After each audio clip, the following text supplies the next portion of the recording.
been working at Old Town Inc. for, I think, 2.5 years.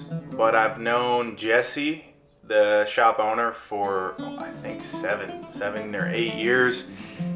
He was the first person that tattooed me like 7 or 8 years ago, and he couldn't get rid of me. So I stuck around, and I'm still here. So it's been a fun journey, I guess. And I love to specialize in anime tattoos.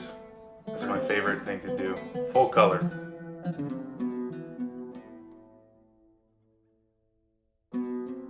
Yeah, so the first tattoo that Jesse did actually is now covered up by Jesse. So he covered it up. It was the classic, it was a realistic lion on my arm.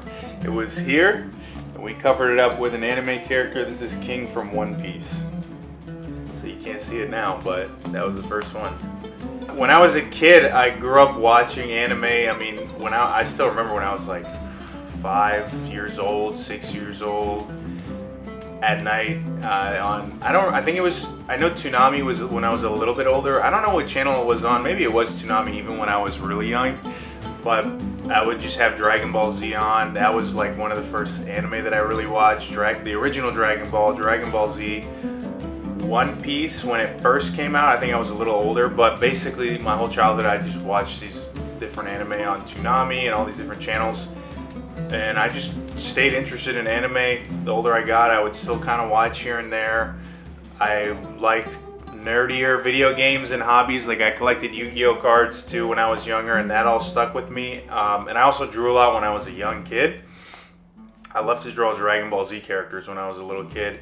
But I took a long break from drawing for years and years. And then when I started to get tattoos, I kind of just got more interested in it until eventually hanging out with Jesse more and more, going to Anime Incon in Richmond in 2021. I loved anime already at the time, but going to that convention, hanging out with Jesse, that kind of pushed me over to the edge to start drawing again. So I got back into drawing, and I just started drawing anime and just kept going from there. So I just love anime. That's primarily why. Yeah, I think so. I mean, with tattooing specifically, I'm still pretty young. I'm about to be 29. Like I said, Jesse started tattooing me seven or 8 years ago. But I even remember back then when he started tattooing me, it was kind of starting to get more popular at that point. I don't think it was as common as it is now. I think the reason it's gotten more popular is honestly mainly because anime's gotten more popular. I remember when I was in high school or middle school, you were the weird kid if you watch anime, and everyone said this way, you'd be considered like a loser or whatever. And then now you're the loser if you don't watch anime. Like it's completely flipped, and I think that's just naturally, of course, caused more people to want anime tattoos. There's just a higher level of interest in it. So my personal favorite tattoo artist is Dave Vero in Vienna, Austria. He's a big reason why I wanted to start tattooing. I mean, I don't, in my opinion, there's not a better anime artist than Dave Vero in the world. And the reason that's relevant is because he does these projects where he'll do the whole outside of an arm, for example, and it'll just be one anime character. So the whole outside of somebody's arm will be one character. The face will be on the shoulder, it'll be some of their body, and then like their arm or something, and that'll just be one whole side. I do pretty large scale projects, but I haven't done anything like that yet, where it's just one character on the outside of an arm and then another one on the inside. I would love to do that.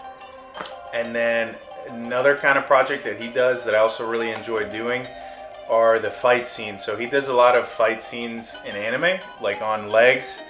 I know he's got a couple of Goku fighting Vegeta, for example, where the top half will be one of them and the bottom half will be another. So just large scale full color anime projects like that. I do some stuff like that, a lot of stuff like that, but as close to those as I can get. So my apprenticeship was, everybody's apprenticeship is a little different. Mine was good. I had a different mentor to begin with, and then I ended up apprenticing under Jesse. And what I actually really liked about my apprenticeship with Jesse, he was always pretty flexible. I know some artists don't like to be as flexible, or maybe that older school culture and mindset, which I actually don't have anything against. I think, you know, whatever fits for you, you should do it. Whatever you think is best, do it. But Jesse learned how to tattoo at home himself when he was young, like 15 plus years ago. And so he just wasn't super micromanaging at all. I mean, he would like give me guidance, tell me stuff to study, help me out, give me tips, pointers, stuff like that. But then the rest of it was kind of on me. So I had to do the studying and practicing and learning and actually apply some of the stuff he was telling me, and then things that I would learn myself. The full apprenticeship took like, I believe, a year and a half. About a year and a half, because in the state of Virginia you need a certain amount of hours and all this stuff. But overall, I mean, the process was pretty good. I think when people ask how they can get an apprenticeship now, people call the shop sometimes. People ask me personally sometimes.